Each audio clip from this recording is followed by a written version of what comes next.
மூத்த உறுப்பினர் தற்போதைய சூழ்நிலை அதிமுகவின் சூழ்நிலை குறித்து நம்முடன் பேச வருகிறார். வணக்கம்.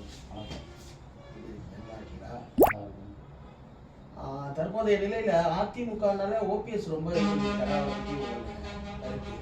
ஓபிஎஸ்க்கு அதிமுக பற்றி பேச தகுதி கிடையாது.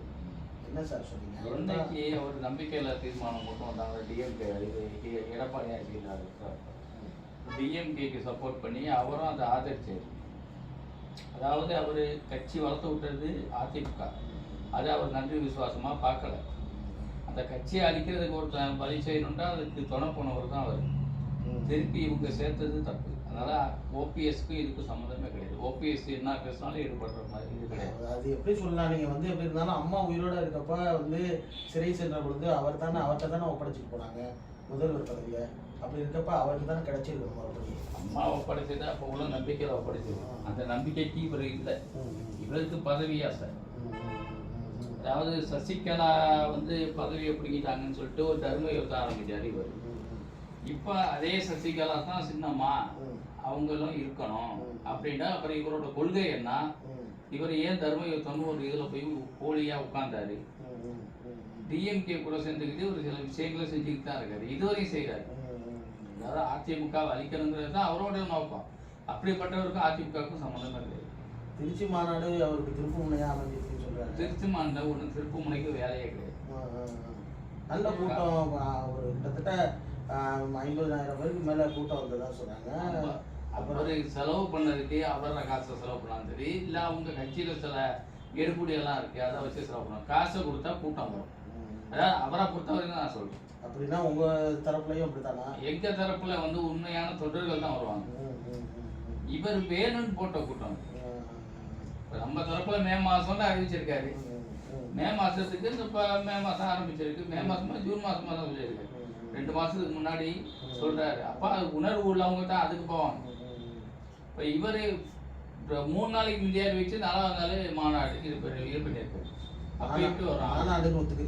மாநாடு தானே அவர் சொன்னாரு, நாங்க ஒத்துக்கல. பொதுக்கூட்டம், அது ஒரு பப்ளிக் கூட்டம் கூட கிடையாது.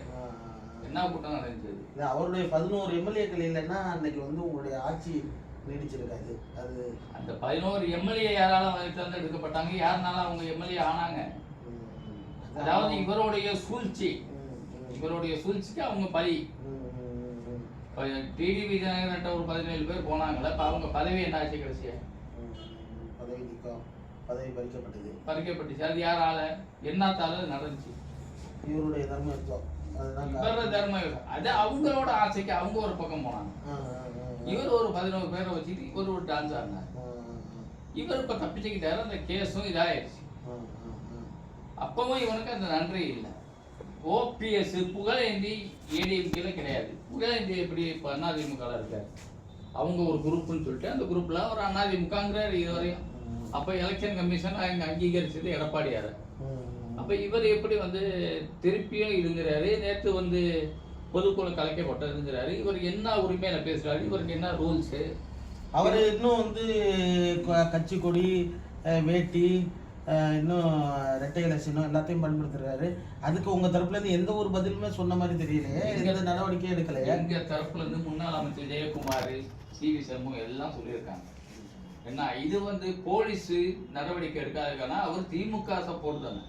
திமுக அதனால அவங்க திமுக என்ன நினைக்கிறாங்கன்னா, இவங்களுக்குள்ள மோதி ஒரு பிரச்சனையை திருப்பி அந்த கட்சி உடையணும், ரெட்டலை பறி போகணும்னு இவங்க பாக்குறாங்க. அது நடக்காது. அதனால இப்ப அவங்க போலீஸ் கண்டுக்காம இருக்கிறதுனால அவர் அதை யூஸ் பண்ணிட்டு இருக்காரு. எலெக்ஷன் கமிஷன் ஒழுங்கான இது சொல்லல.